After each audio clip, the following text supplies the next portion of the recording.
Como le prometimos, amigos de Tiempo de Orientación, ya está con nosotros en la conversación central el doctor Rafael Draper Félix. Él es el director del Hospital Materno Reinaldo Almanzar, ubicado en la Ciudad de la Salud de Santo Domingo Norte. Buenas noches, estimado doctor, amigo, ¿cómo se siente? Muy buena noche. Doctor, gracias por acompañarnos. Igual a toda su teleaudiencia. Doctor, vamos a entrar en materia de inmediato. Usted tiene 6 años, 6 años al frente del Hospital Materno Reinaldo Almanzar. Después de 6 años, ¿qué le podemos decir a nuestro país en materia de logro, de gestión? Bueno, creo que son muchas. El sistema de salud ha venido avanzando. Quizás desde fuera se pudiera ver que viene a paso lento, pero sí viene con pasos muy firmes. Yo creo que en estos últimos años el sistema ha dado pasos agigantados. Por ejemplo, podemos hablar directamente del hospital que tú realmente mencionas, del hospital que dirijo, el doctor Reinaldo Almanzar, y quizá los demás hospitales de esa ciudad de la salud y otros hospitales, tanto de autogestión como del modelo tradicional, ¿no? Como a veces mal llamado tradicional. Mi hospital, por ejemplo, es una muestra de los avances sostenidos que ha tenido el sistema. ¿Un hospital de autogestión? Un hospital de autogestión. Pero también, anterior a ese, dirigía el Hospital Municipal de Santo Domingo Norte. ¿Podemos explicarle a la teleaudiencia qué es un hospital de autogestión y un hospital tradicional? Bueno, sí, autogestión es que tiene libertad de autogestionar. Nosotros contratamos el personal que se necesita y asimismo, bueno, cuando no se requiera o cuando no se adapte a las funciones con las cuales se contrató un recurso humano, tiene la libertad, la potestad de rescindir cualquier contrato. Pero básicamente tiene la libertad de autogestión, de contratar a sus recursos humanos y también de autofinanciarse. Eso es lo que quizás en un tiempo, ¿no?, más adelante ya pudiera tener una autofinanciación de forma general. Que más adelante en la entrevista vamos a explicar el concepto, cómo se autofinancia, en función de qué, de dónde vienen esos recursos. Entonces, la respuesta a mi pregunta, los aspectos fundamentales en materia de logros durante 6 años de gestión, usted al frente de ese hospital. Bueno, te digo, para así expresarlo, 6 años de gestión. Se inauguró un 3 de abril en el año 2013, y desde allí podemos ver los logros en cuanto a la facilidad, a la cartera de servicios que está recibiendo nuestras usuarias. Desde una emergencia polivalente, integral, que se ve a la embarazada, se ve a la paciente de una forma integral, acompañada con un médico emergenciólogo, un médico ginecobstetra, las 24 horas, los 7 días de la semana. O sea que es un hospital especializado. Por adicionar a eso también vemos cómo integramos todo lo que son los servicios del área ambulatoria, como las consultas de todas las especialidades integrales, elementales que tienen que ver con la obstetricia y con la ginecología. Por adicionar a eso los servicios ambulatorios, laboratorios clínicos, imágenes, banco de sangre, hospitalización, de todas las complejidades de esa especialidad del hospital, tanto materna de la mujer, pero también del recién nacido. Vamos a entender un poco al público que lo visita. ¿Cuántas mujeres embarazadas ustedes reciben por día? Estamos llegando ya casi a 1000 pacientes. 1000 pacientes. 1000 pacientes, hablando del área de consultas ambulatorias, pero también las que van a laboratorios clínicos, las que van a imágenes y los demás servicios. Propiamente a parto, me imagino que fuera de las hospitalizaciones. De esas 1000 damas ciudadanas dominicanas, ¿tienen ustedes identificado la cantidad que son menores de edad, que no han cumplido los 18 años? Bueno, identificada no pudiera decirte, porque para eso somos un hospital general. aunque se ideó que fuera regional, que fuera Santo Domingo Norte, pero somos de referencia nacional. Es muy difícil uno estandarizar y saber, por ejemplo, cómo uno segrega los grupos etarios, cómo uno ve las edades. Pero sí llegan muchos pacientes, hay muchos servicios para pacientes adolescentes. El área de, sobre todo el servicio de psicoprofilaxis del parto para cuando ya llegan embarazadas, pero también de planificación familiar, de orientación, de educación, sobre todo lo que tiene que ver con la salud sexual y reproductiva. Cuando se habla de cualquier área de la salud, yo sé que a la gente le preocupan bastante dos temas, sobre todo hablando de temas maternales. Uno que tiene que ver con los índices de mortalidad y el otro que tiene que ver con cuántas de esas mujeres son extranjeras. Exacto, exacto. Bueno, si hablamos en términos generales, por ejemplo, en las últimas estadísticas de la Dirección de Epidemiología, el último boletín 52 de la semana 52, se ve que en el hospital hay una tendencia de por encima de un 30%, un 30% de parturientas extranjeras. Más 40, pero dentro de la, como usted me hace la pregunta, dentro de la mortalidad, del total vemos que hay un 30% aproximado. Que son extranjeras. Que son extranjeras. De las que fallecen. De las que fallecen. Ahí hay una explicación. Si son extranjeras, la mayoría de ellas probablemente son haitianas, así es. Haitianas. Entonces, en un 90%.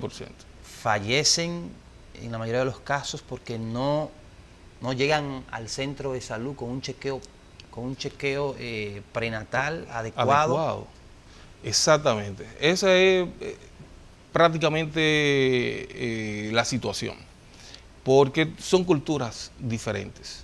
Ustedes saben que llegan realmente ya al final del embarazo, solo a dar a luz a su recién nacido, muchas veces sin documentación, sin uno tener ni siquiera datos de evaluaciones prenatales.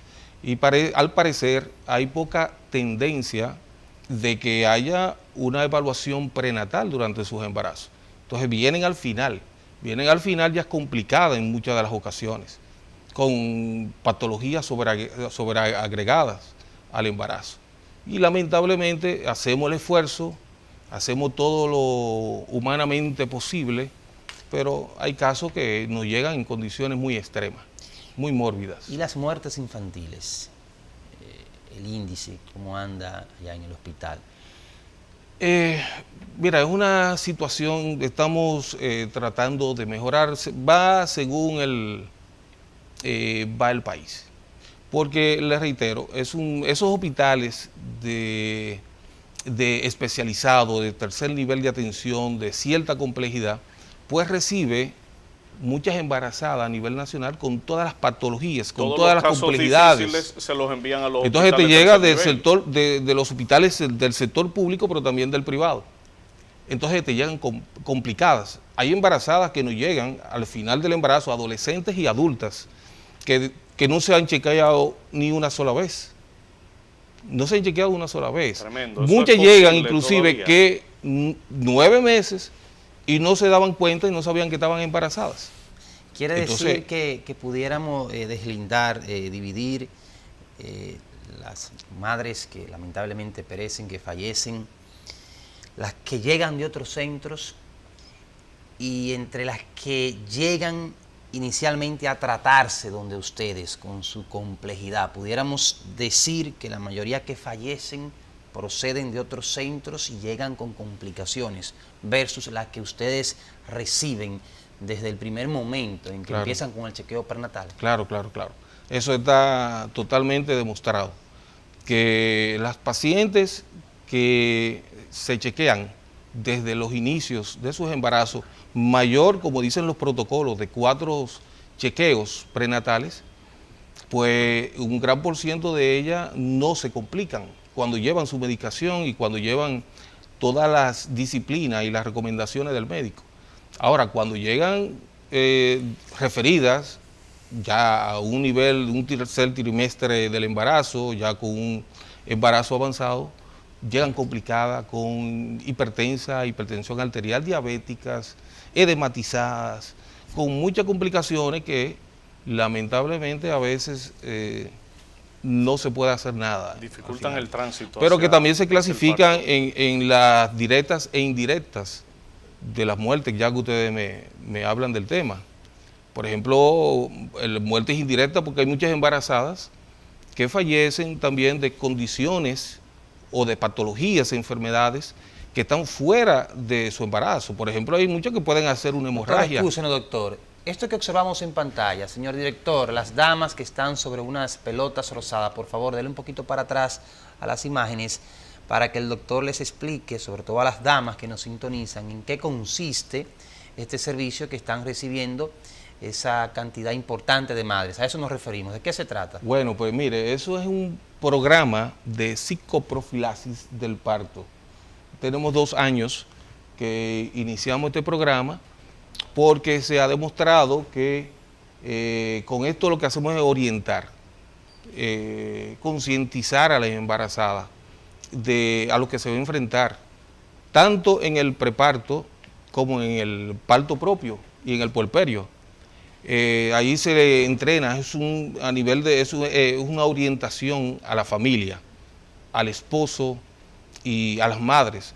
En ese programa incluimos a todas las embarazadas, pero sobre todo a las adolescentes y a las que tienen algún riesgo sobreagregado. Ahí la tenemos muy de cerca y la vigilamos en relación de si ha continuado con el suministro de medicamentos. ¿Hay un personal en el hospital especializado para dar ese seguimiento a esas mujeres podemos ver embarazadas? nuevamente Para las seguimiento, imágenes. se inscriben en el programa, pero no solo ahí. También tenemos unas dulas, que le llamamos duleos, que son en el momento del parto.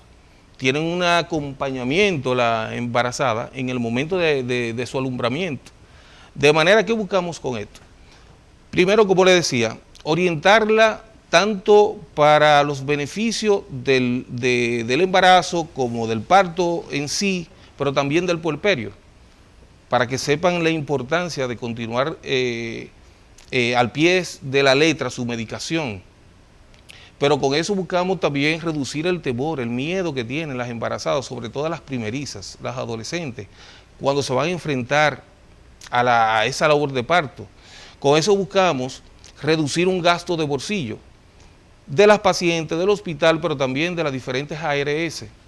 Porque si volcamos a que en lugar de hacer más cesáreas, sean más partos, bueno, pues ahí realmente el gasto de bolsillo en toda la dimensión pues se reduce. Actualmente, ¿más cesáreas que partos normales? Sí. Pero yo quisiera, Eduardo, que ese tema, porque lo teníamos pautado para conversarlo, lo toquemos luego de esta pausa.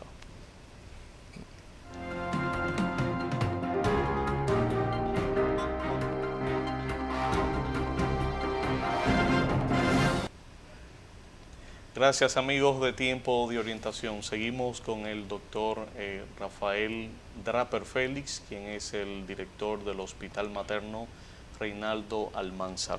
Antes de irnos a la pausa, nos había quedado una pregunta en el aire y entonces regresamos con ella.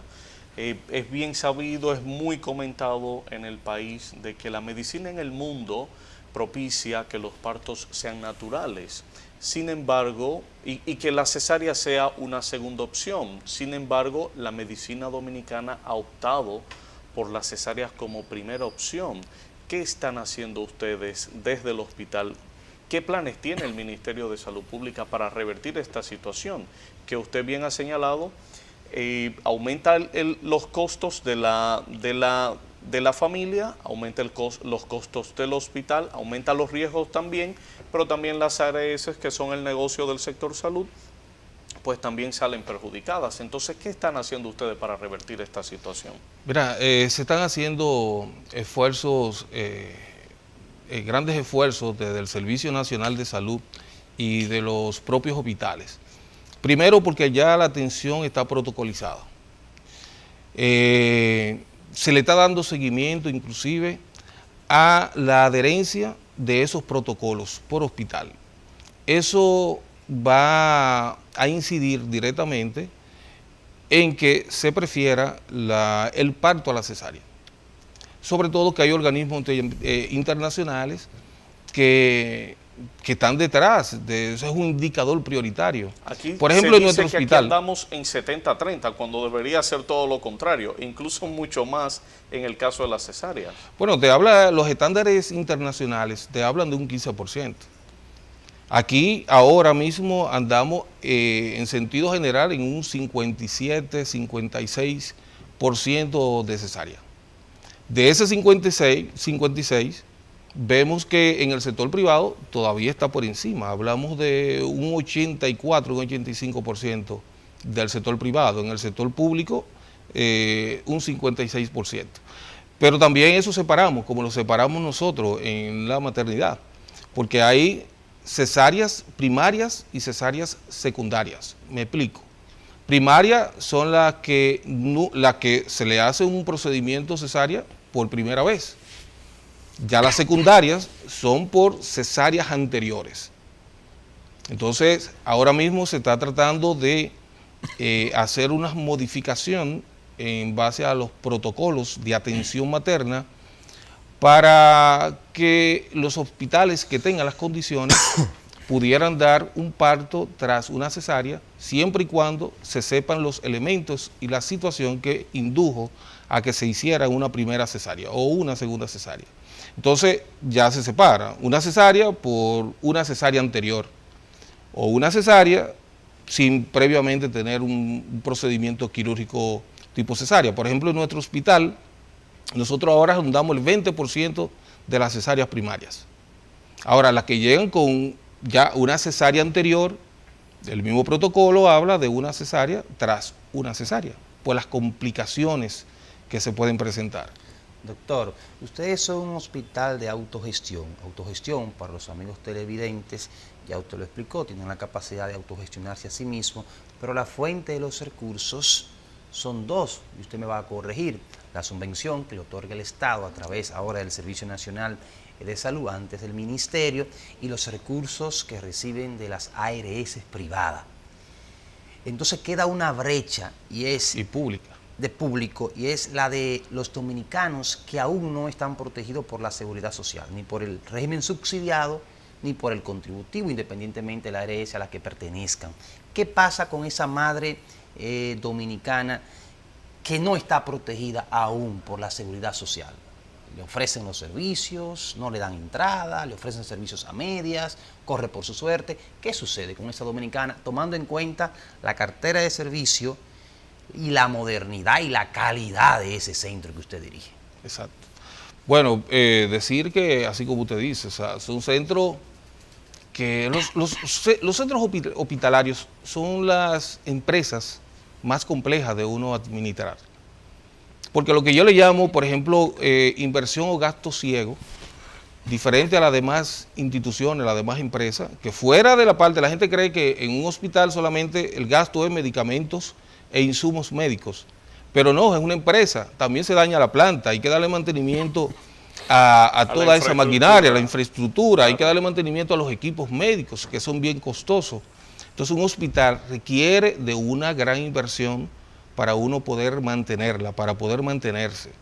Ahora, hay un derecho del ciudadano, y eso está en la Constitución, y lo dice tanto el presidente como lo dice el director del Servicio de Salud, como lo dice el ministro de Salud. Eso parece un hotel 5 estrellas. Miren las habitaciones, claro que sí. Las salas de espera, las oficinas. Ahí realmente a todas las pacientes se le hace una facturación, porque tenemos que saber en el gasto que incurrimos. Claro. Ahora, el paciente, eso está claro, que no tienen los recursos para realizar los pagos o realizar el pago de la facturación, pues no se le cobra. No se le cobra a los pacientes. O sea, que el 100% de la cobertura de la mujer en el área de ginecobstetricia está cubierta.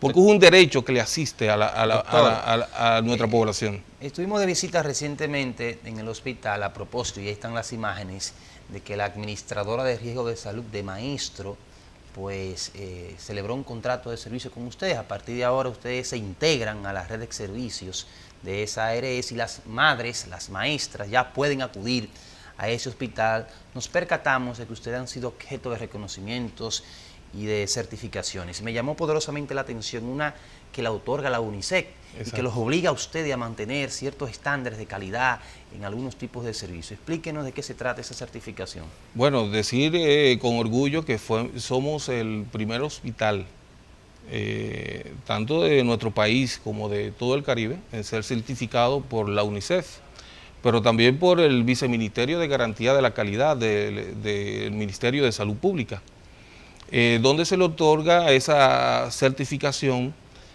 antes llamado la certificación Amigo del Bebé, ahora es por la atención humanizada, por la atención de calidad que se le brinda tanto a la madre como al bebé. Pero en el caso específico de la UNICEF, ¿hay un protocolo que hay que cumplir y de qué sí, se hay trata? Hay estándares que uno tiene que cumplir con ellos, Los elementos con básicos, esos requisitos. ¿Los elementos básicos cuáles serían?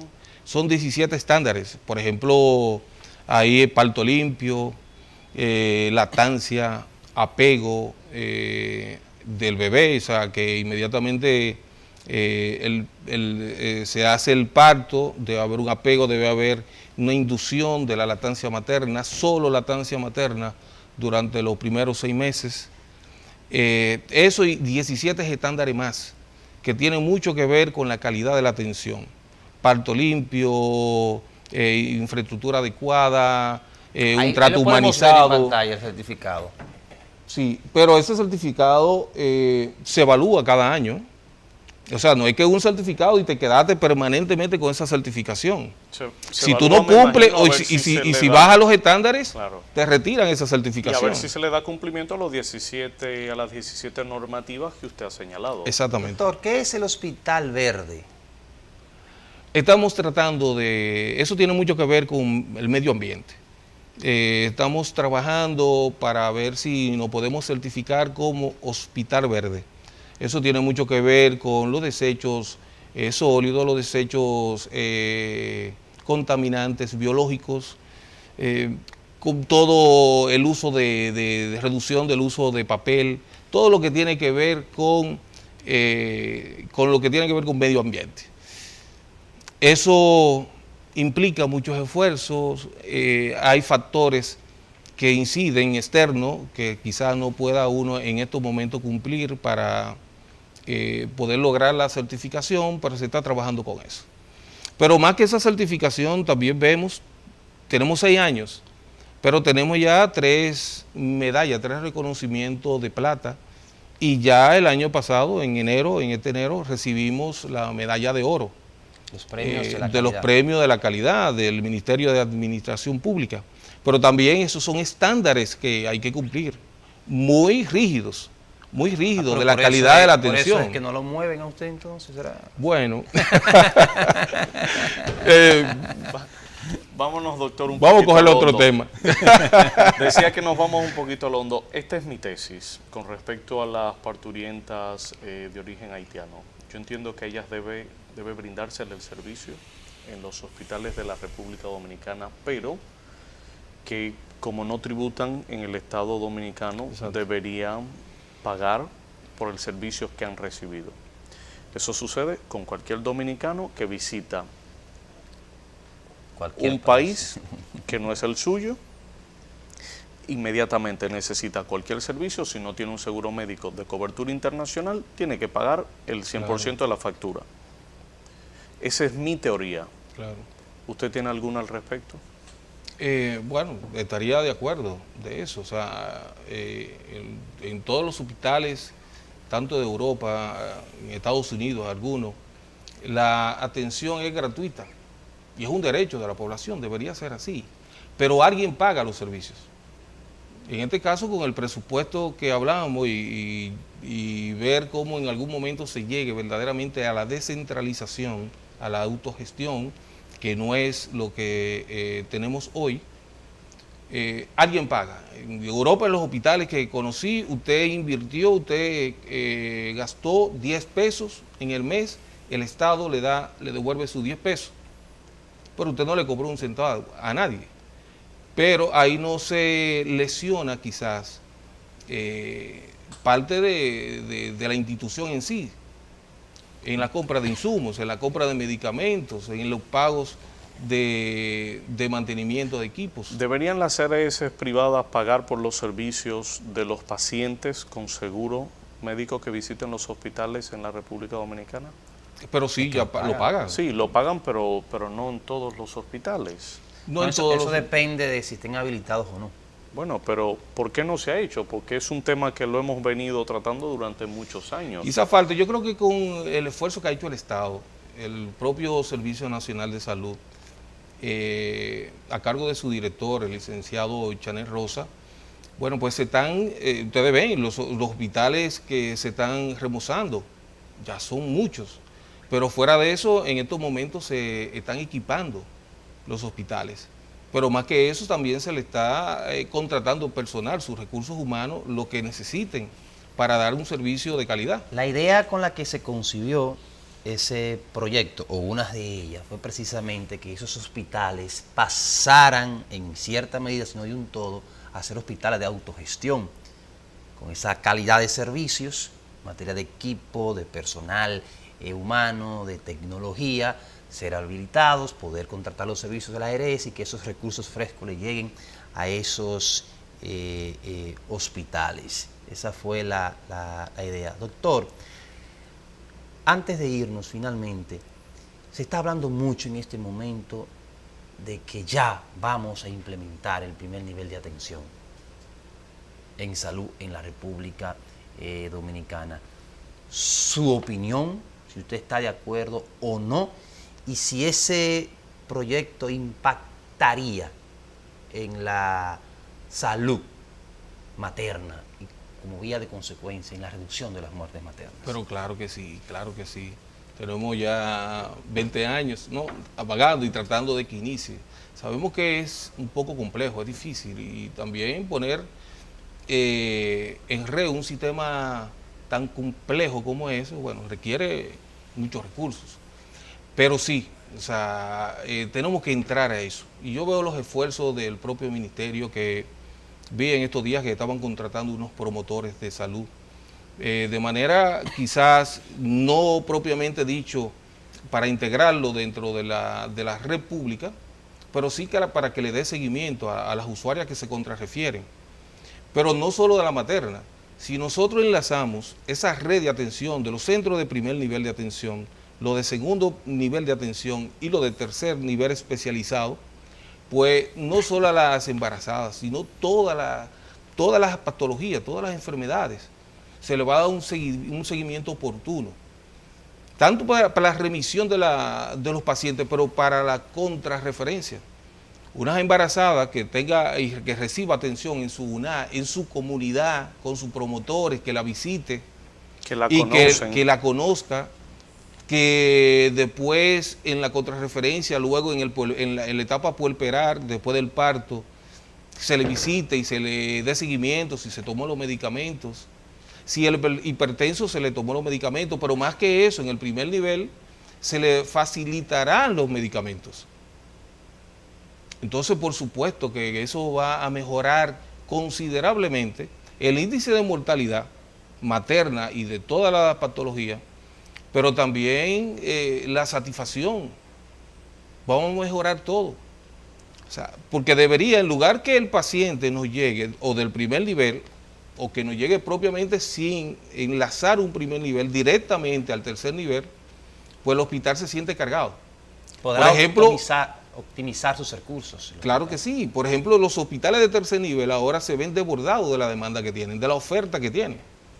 De esos 900,000 pacientes que recibimos, quizás deberían recibir la mitad de los pacientes con alguna complejidad que sean referidas de los niveles inferiores de atención, del segundo al primer nivel. Tendrían ustedes inclusive más recursos Para dar un para mejor dar servicio. más y mejores servicios. Y el servicio, para así también la ARS del Estado y la propia ARS. Así es. Así Si es. pagó su atención en el primer nivel, no tendría que pagarla en el primer nivel por una cápita, Claro. pero también darla por un presupuesto, por un pago directo a un tercer nivel, en un segundo nivel. Estamos confiados que al finalizar esta gestión del presidente Medina eso sea una realidad. Vemos un esfuerzo ahora incluso desde la CISARRIL con una campaña en los medios de comunicación. Doctor Draper, muchísimas gracias.